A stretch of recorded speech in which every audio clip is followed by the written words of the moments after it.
Hey everybody, so we finished up. There was another video playlist called Web Speech Analyzer. And basically I built out this application that you can watch those videos and but I built out that application so that we could so that I could sort of just see the guts and how the web speech API works. But that was a pure vanilla JS implementation. It was pretty sloppy. Um, I did want to make a better one um, that I was going to build in Angular. Basically, I think any framework, there's no advantage or disadvantage.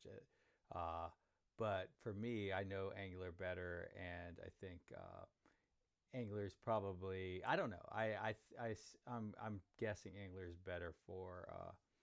I won't even go that far.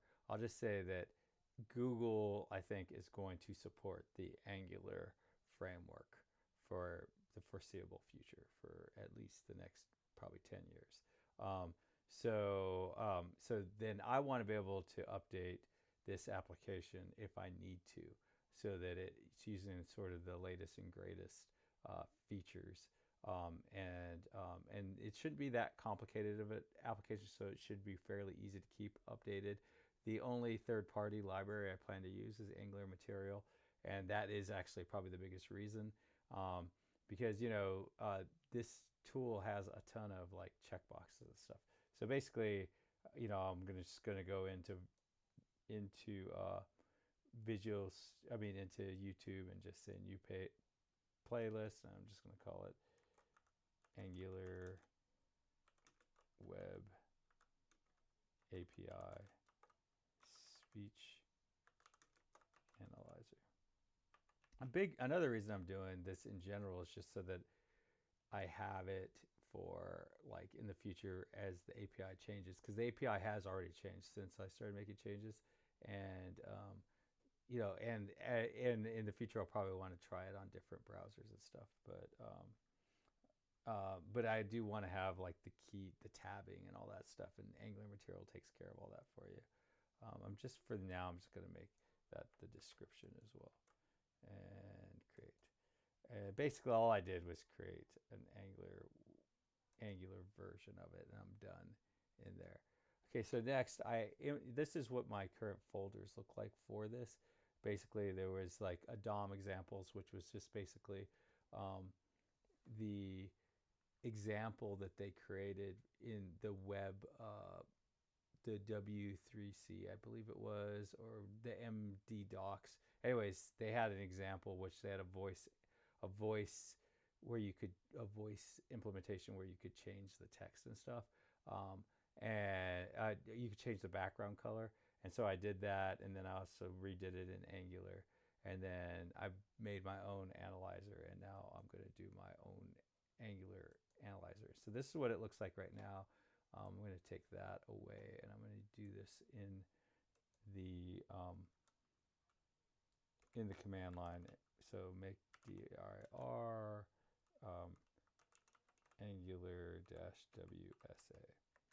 All right, so I'm going to cd into Angular.wsa, and I'm going to create an npm package.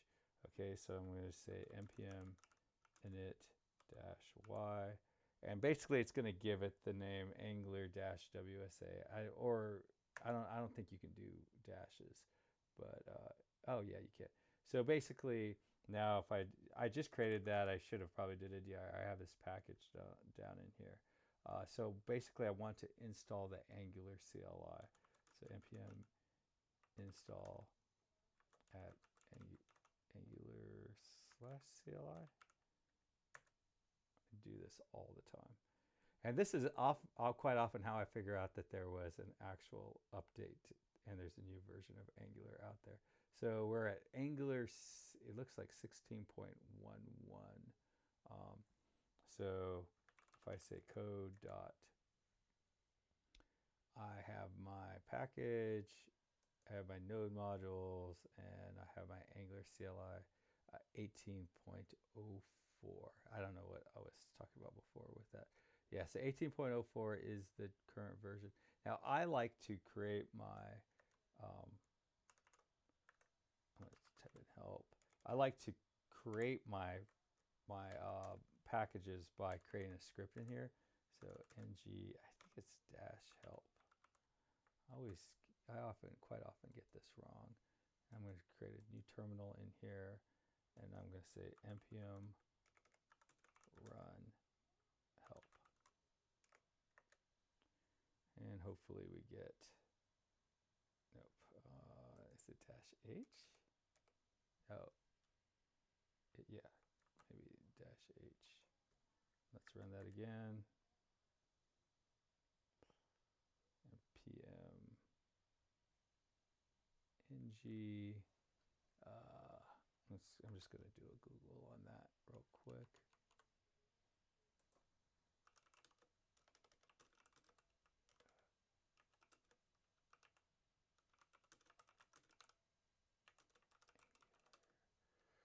CLI. Let's see if they make this easy. Dash dash help. Yeah, that's what I had. Oh, dash dash help. Okay. Try that again. Okay, there we go. Here's the help, and what I want is to I believe it's new. Creates a new Angular workspace. I believe that's what I want. So I'm just going to make this there, and then new, and then API voice API analyzer. I think I can do that. And then I'm going to run it, my new command, and this takes a minute. Okay, it's going to ask questions. I don't think I want server-side pre-rendering.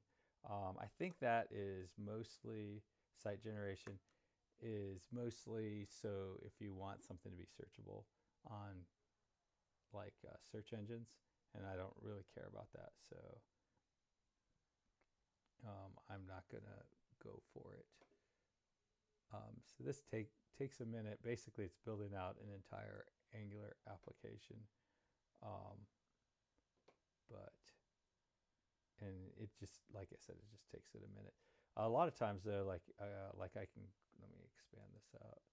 Terminal, new terminal, and it probably already exists. The new, yeah, see the new directory already exists, so I can actually go in there, see voice API analyzer, and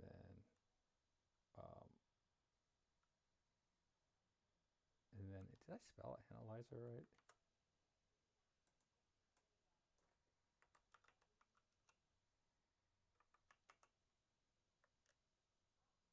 Yeah.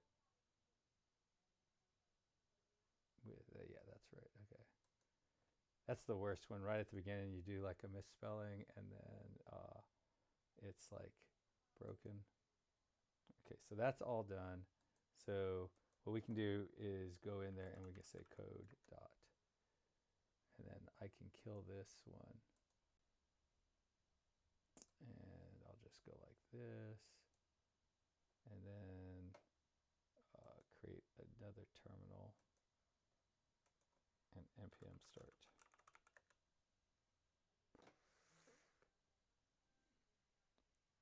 And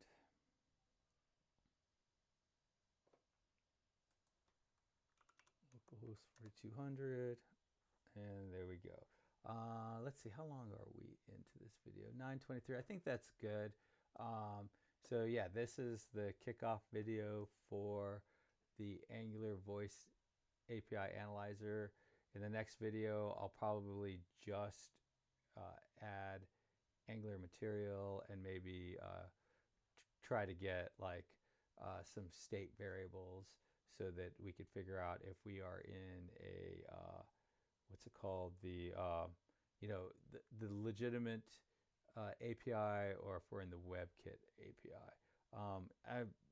it's been the WebKit API because this is like cutting edge stuff, but that will be next time. Anyways, happy coding, everybody. Bye.